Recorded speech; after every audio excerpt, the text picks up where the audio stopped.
और 1.5 घंटे से बैठक चल रही है। बड़ी खबर है, 6:30 बजे बैठक शुरू हुई है, रात के 8 बज चुके हैं, 90 मिनट हो गए हैं, कैबिनेट की बैठक चल रही है और बताया जा रहा है कुछ बड़ा फैसला हो सकता है। बड़ा फैसला हो सकता है, खासकर महिला आरक्षण बिल पर आज फैसला हो सकता है। 90 मिनट हो गए, बैठक चल रही है। मोदी कैबिनेट की 90 मिनट से बैठक चल रही है और आरक्षण का दायरा भी बढ़ सकता है, क्योंकि जो कहा जा रहा है कि 1/3 आरक्षण महिलाओं को संसद में और विधानसभाओं में। नंबर 1, दायरा बढ़ सकता है। नंबर 2, आज मोहर लग सकती है। नंबर 3, बड़ी खबर यह है, रात के 8 बज चुके हैं। अपडेट ये जो तस्वीरें भी आ चुकी हैं, तस्वीरें देखिए, ये बैठक के मोदी कैबिनेट की जो बैठक चल रही है, ये वो तस्वीरें हैं जो हम आपको दिखा रहे हैं। ये बैठक की तस्वीरें भी हमारे पास हैं। 8 बज चुके हैं। महिला आरक्षण पर कभी भी बड़ी खबर आ सकती है, नंबर 1। नंबर 2, दायरा बढ़ा सकता है। और नंबर 3, 1.5 घंटा हो चुका है, 90 मिनट से बैठक चल रही है। 5 दिन का विशेष सत्र है। आज पहला दिन, 19, 20, 21, 22, 4 दिन अभी शेष है। प्रधानमंत्री कह चुके हैं रोना धोने का बहुत समय होता है, यहां छोड़ दीजिए, और शायद निर्णय विशेष, रोना धोना अभी शेष है, खबर आ जाएगी, किसी भी वक्त आप तक पहुंचाएंगे। महिला आरक्षण पर भी मोहर लग सकती है। 1.5 घंटे से बैठक चल रही है।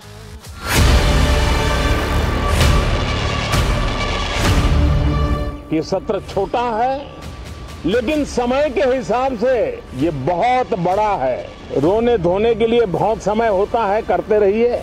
जीवन में कुछ पल ऐसे भी होते हैं जो उमंग से भर देते हैं।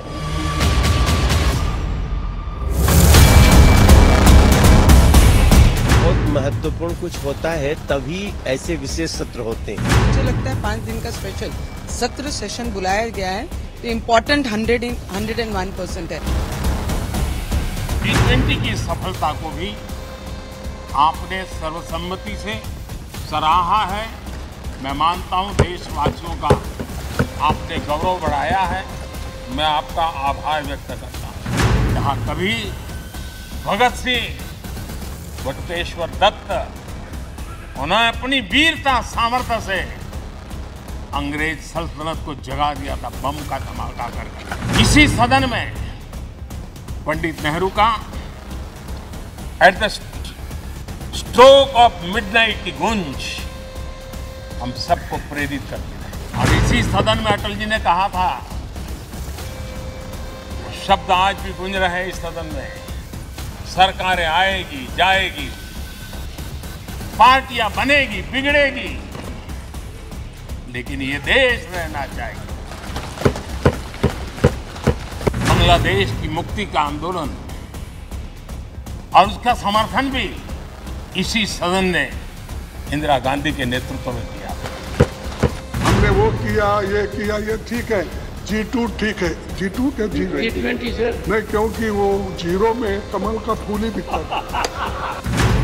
हमारे मनमोहन सिंह जी, जिसको कहते थे कि मौन रहते हैं लेकिन बात कम करते थे और काम ज्यादा करते थे, फर्क यही है। हमारी वतन परस्ती के अनगिनत तारीखें हैं, बेशुमार किस्सा है।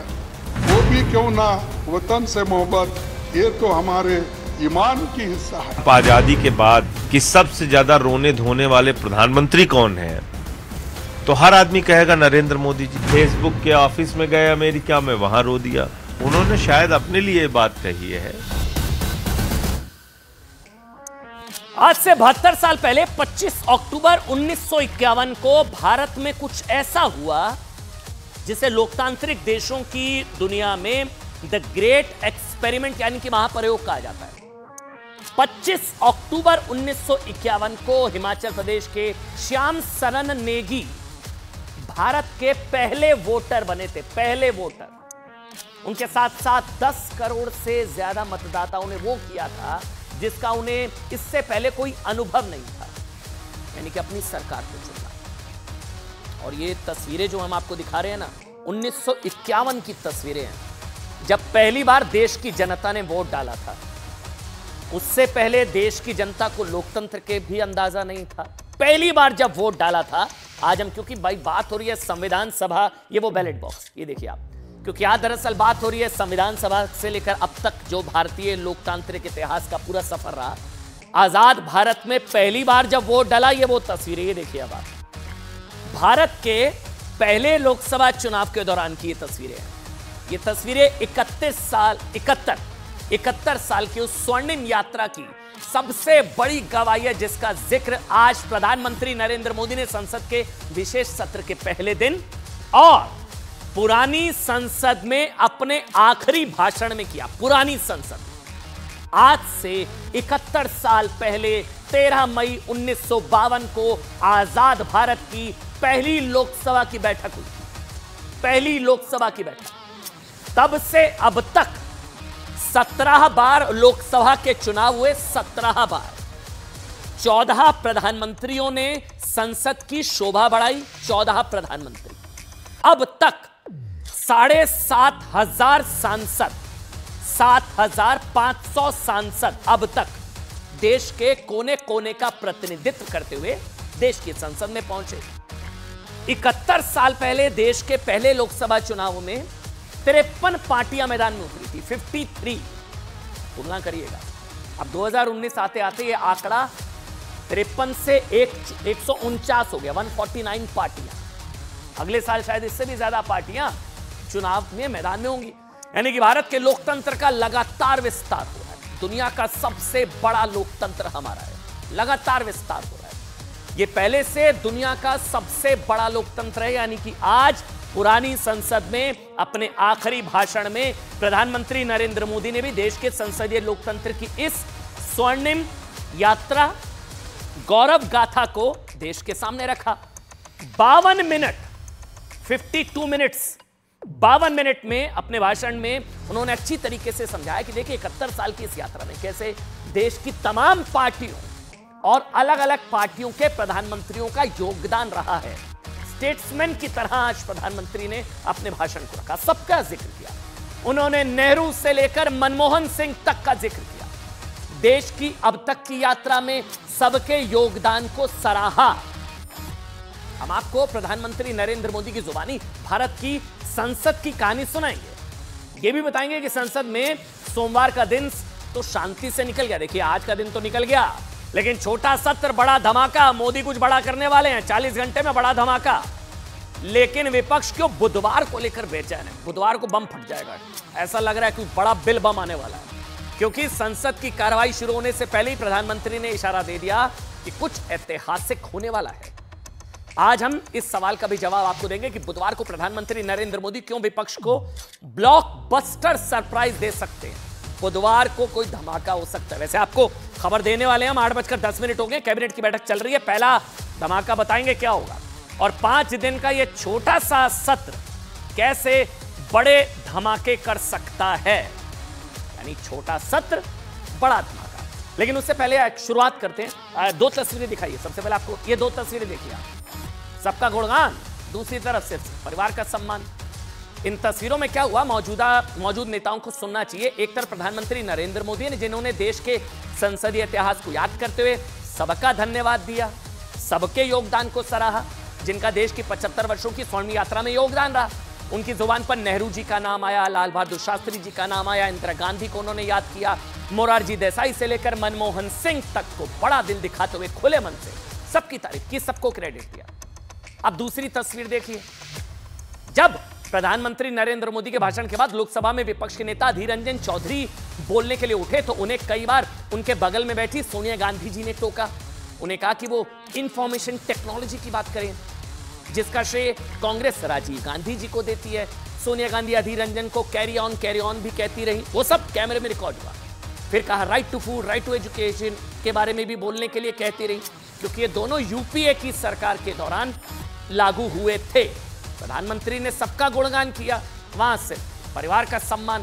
पहले आप ये दोनों तस्वीरें देखिए, इसमें कही गई बातों को ध्यान से सुनिए, प्रधानमंत्री को सुनिए। अधीर रंजन चौधरी के दौरान कैसे प्रॉम्प्टिंग कर रही थी सोनिया गांधी जी, आकलन कीजिए कि जब प्रधानमंत्री सबको सम्मान दे रहे थे, तब एक ही परिवार के गुणगान की मजबूरी क्या बताती है, वो भी आज के दिन।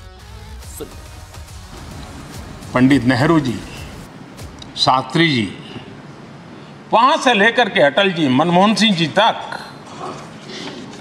एक बहुत बड़ी श्रृंखला जिसने इस सदन का नेतृत्व किया है और सदन के माध्यम से देश को दिशा दी है, देश को नए रंग रूप में ढालने के लिए उन्होंने परिश्रम किया है, पुरुषार्थ किया है।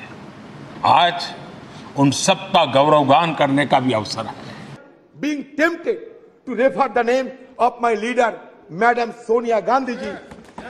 Sir, Madam Sonia Gandhi ji, who took the initiative to pass the landmark legislation, Right to Information Act. History will remember.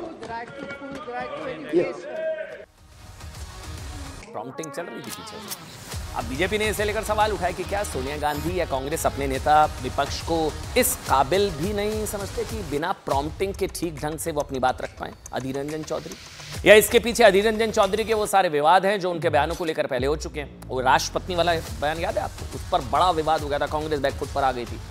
या संसद में मोदी की तुलना नीरव मोदी से करने पर, जिसके बाद कांग्रेस के लिए जवाब देना मुश्किल हो गया था।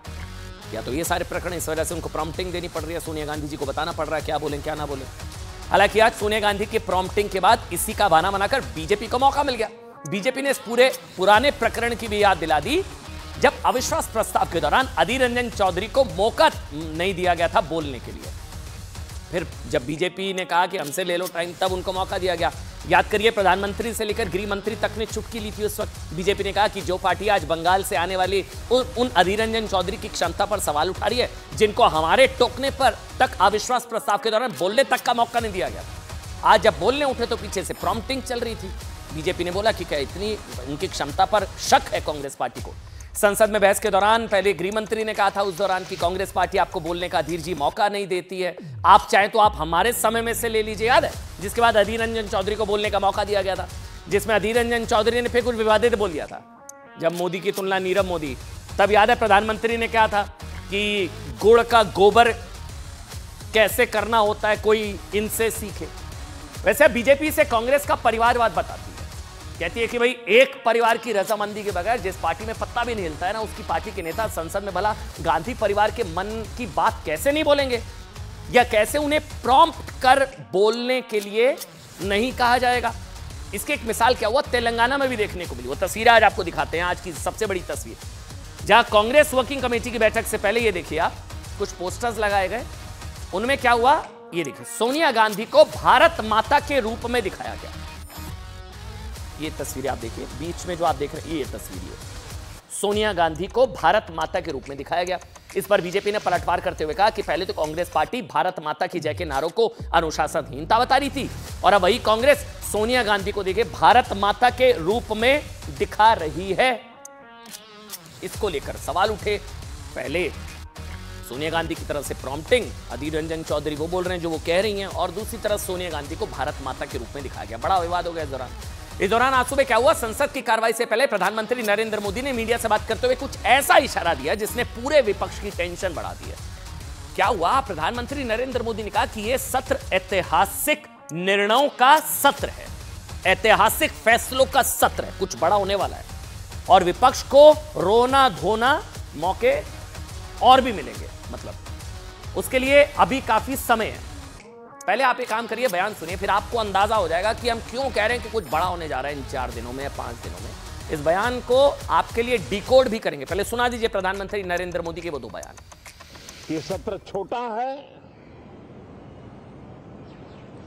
लेकिन समय के हिसाब से ये बहुत बड़ा है। ऐतिहासिक निर्णयों का एक सत्र है।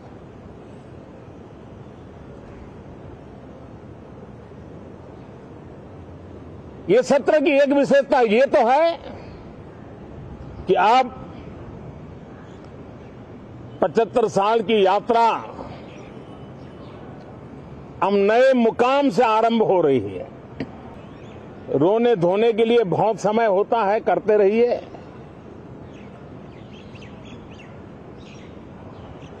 जीवन में कुछ पल ऐसे भी होते हैं जो उमंग से भर देते हैं, विश्वास से भर देते हैं।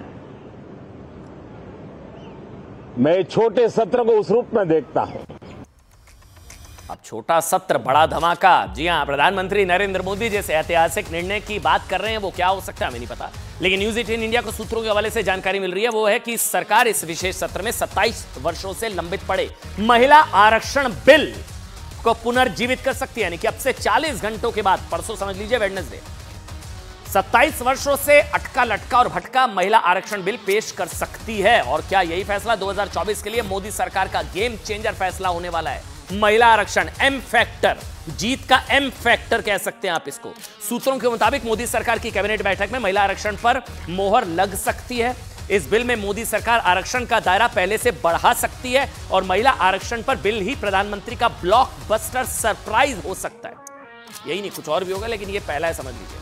कुछ और इसके लिए आपको थोड़ा सा इंतजार करना होगा। लेकिन आज संसद में बोलते हुए प्रधानमंत्री नरेंद्र मोदी ने भारतीय संसद की 71 वर्षों की जिस यात्रा को 52 मिनट के अपने भाषण में पिरोया, 71 वर्षों की यात्रा को 52 मिनट में पिरोया, उसे हमने आपके लिए 2.5 मिनटों में समेटा है। एक एक शब्द तो सुनिए, पूरी यात्रा समझ जाएंगे आप 71 साल की। G20 की सफलता 140 करोड़ देशवासियों की है। ये भारत की सफलता है, किसी व्यक्ति की सफलता नहीं है, किसी दल की सफलता नहीं है।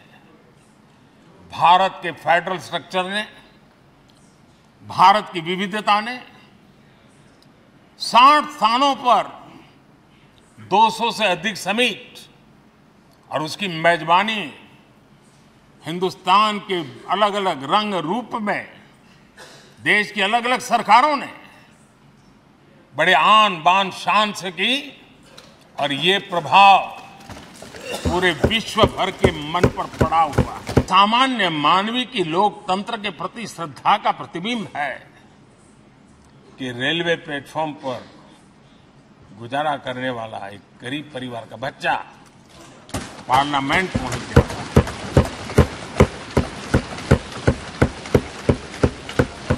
मैंने कभी कल्पना तक नहीं की कि देश मुझे इतना सम्मान देगा, इतना आशीर्वाद देगा, इतना प्यार देगा। सोचा नहीं था अध्यक्ष। इसी सदन में पंडित नेहरू का स्ट्रोक ऑफ मिडनाइट की गूंज हम सबको प्रेरित करती रहेगी। लाल बहादुर शास्त्री जी ने 65 के युद्ध में हमारे देश के जवानों में का हौसला बुलंद करना, बांग्लादेश की मुक्ति का आंदोलन और उसका समर्थन भी इसी सदन ने इंदिरा गांधी के नेतृत्व में किया था। नरसिम्हा राव की सरकार थी जिन्होंने हिम्मत के साथ पुरानी आर्थिक नीतियों को छोड़ करके नई राह पकड़ने का फैसला किया था। अटल बिहारी वाजपेयी जी का सरकार भी हमने इसी सदन में देखी, सर्व शिक्षा अभियान। और इसी सदन में अटल जी ने कहा था, वो शब्द आज भी गूंज रहे हैं इस सदन में, सरकारें आएगी जाएगी, पार्टियां बनेगी बिगड़ेगी, लेकिन ये देश रहना चाहिए।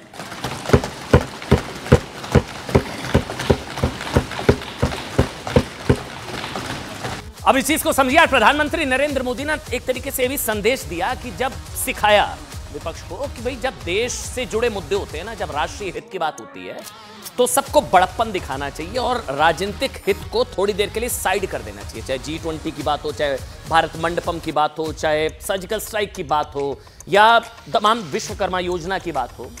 मतलब वो एक स्टेट्समैन यानी कि देश के एक जन नेता और सबके नेता के तौर पर अपनी बात रख रहे थे कि पॉलिटिक्स साइड में कर दीजिए। मोदी ने समझाया, विपक्ष को शायद फिर भी नहीं समझ आया।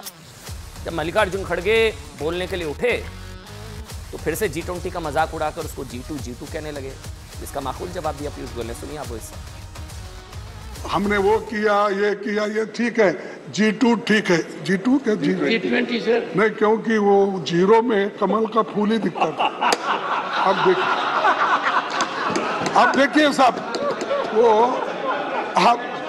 आप देखिए, वेरी गुड, हाँ आप देखिए, वो कभी भी एडवर्टाइजमेंट आपका स्तरीय नहीं है। तो मेहरबानी करके G20 की मजाक मत उड़ाइए। G20 बहुत, अरे मजाक नहीं भाई, लेकिन शायद सर शायद माननीय leader of the opposition Congress के अध्यक्ष भी है, उनको तो सिर्फ 2G दिखता है, 1G एंड सन जी।